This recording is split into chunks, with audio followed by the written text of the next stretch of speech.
आजची आपली रेसिपी आहे इंद्रायणी तांदळाची चिकट बिर्याणी.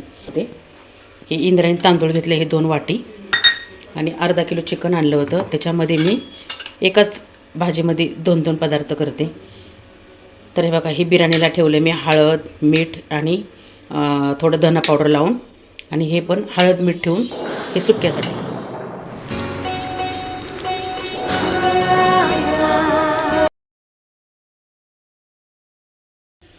तेल टाकूया.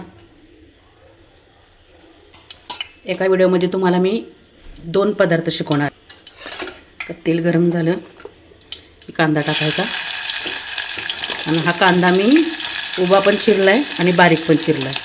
हा मिक्स कांदा टाकायचा. त्याच्यामध्ये काही जास्त साहित्य टाकायची गरज नाही. मसाला आणि हे आणि ते.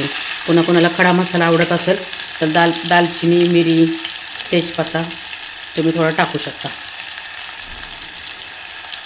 तर हे आपण कांदा फ्राय होसपर्यंत आपण इकडे वळूया. आता आपण हे चिकन घेतलं आहे बिर्याणीला, आणि हे घेतलं आहे आपण फ्रायसाठी. तर आता फ्रायसाठी इकडं कढई ठेवली गरम करायला. तर तेल ओतूया.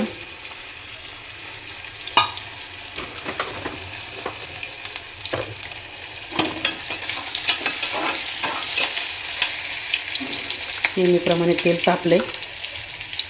हळद टाकायची. आता ह्याच्यामध्ये आपण टाकणार आहोत तेलामध्ये थोडी मिरची पावडर. मिरची पावडर कशासाठी? जरा कलर येतो, त्याला भाजून येते जरा.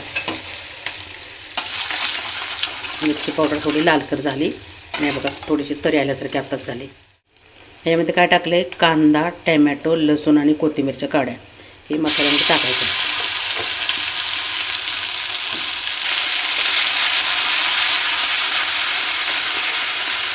तरी येते. ती चटणी टाकल्यामुळं, मिरची पावडर टाकल्यामुळे लगेच तेरी सुटली जरा. बारीक गॅसवर तोपर्यंत मसाला तयार होतोय. तोपर्यंत वळू आपण कांद्याकडे. टॅमॅटो टाकून द्यायचं. जास्त फ्राय करत बसायचं नाही कांद्याला, कारण शिजतो कांदा, ते मुरतो चांगला. एका अर्धा किलो चिकनमध्ये 2 पदार्थ होसपर्यंत टणटणा. इकडं मसाला शिजत आलेला आहे. आपण ह्याच्यामध्ये तर टाकले थोडं मीठ. ह्या चिकनमध्ये आपण थोडं हळद मीठ टाकले जास्त. इकडे थोडं मीठ कमी टाकायचं. ह्या बाजूला त्या मसाल्यात मीठ थोडं कमी टाकायचं, कारण आपण ह्या चिकनमध्ये हळद मीठ लावून ठेवलेलं आहे. करून ठेवायचं.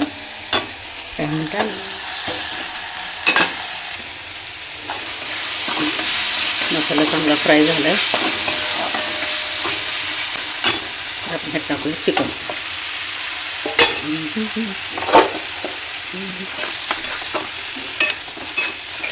घालून घेतल्यानंतर थोडं आपण कोथिंबीर टाकू, थोडा चिकन मसाला. तिकडं कांदा फ्राय होतोय. आता ह्याला आपल्याला शिजवायचं आहे. ताट ठेवायचं, वरती पाणी ठेवायचं, म्हणजे वाफेमध्ये चांगलं शिजतं.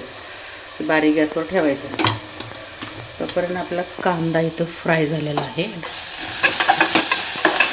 कांदा छान फ्राय झाला आहे. कांदा, टॅमॅटो, लसूण, अद्रकची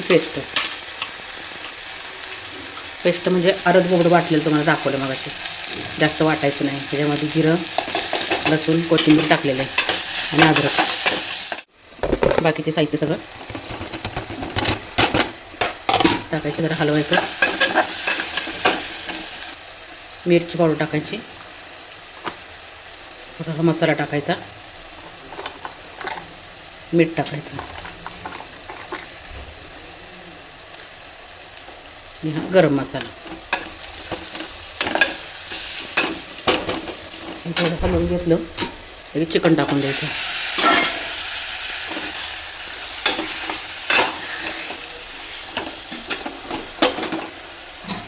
थोडंसं वाचर ठेवायचं. 2 सेकंड ठेवायचं पाणी टाकून थोडंसं. तोपर्यंत आपण हे चावल वॉश करून घेते मी. ताट काढून बघायचं. थोडा मसाला चांगला शिजला. आणि तांदूळसुद्धा आणि दोन्ही एकत्र असं थोडंसं नॉर्मल कडक होतपर्यंत ह्याच्यामध्ये हलवायचं, पूर्ण पाणी आटतपर्यंत. एक जीव मिक्स करून थोडंसं असं ठेवायचं जरा पाणी त्यातलं आटतपर्यंत. जेव्हा तांदूळ आणि हे मसाला एकत्र मिक्स होतो तेव्हा ह्या चिकनला तांदळाला एकमेकाचा मसाला लागून चव लागते. जरा कडक होसपर्यंत ठेवायचं असंच. आपण इकडे फिरूया. चिकन मसाला आहे, त्याला पण चांगली तरी सुटली.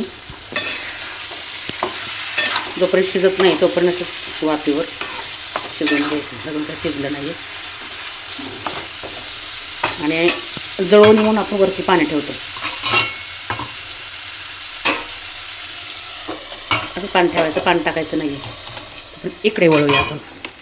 चांगलं आतमध्ये थोडं जळत जळत आले, म्हणजे जळत म्हणजे हे असं एकदम सुक्क झाले.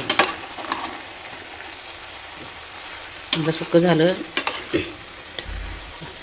खाली लागत आले भात. हे एकदम जळू द्यायचं नाही, म्हणजे खाली सुक्का एकदम पाणी सगळं पूर्ण आटलं आहे आणि एक जीव झालं आहे. म्हणजे तांदळाला सुद्धा तो मसाला लागला आहे. मग आपण काय करायचं, ते हे तांदूळ धुवून घेतले होते. हे एक पातेलं, आपण अर्धा पातेलं तांदूळ आणि अर्धं पातेलं चिकन असेल तर एक पातेलं पूर्ण आपण हे पाणी टाकायचं त्याच्यामध्ये. म्हणजे ह्या सगळ्याचा हा मसाला समजा सगळा एक पातेलं भरून मसाला भरला, त्या अंदाजाने तुम्ही 1.5 पट पाणी टाका. तर माझा पातेलं भरायला थोडा कमी होता, हे पाणी टाकलं. ती कोथिंबीर टाकायची भरून, हलवून घ्या.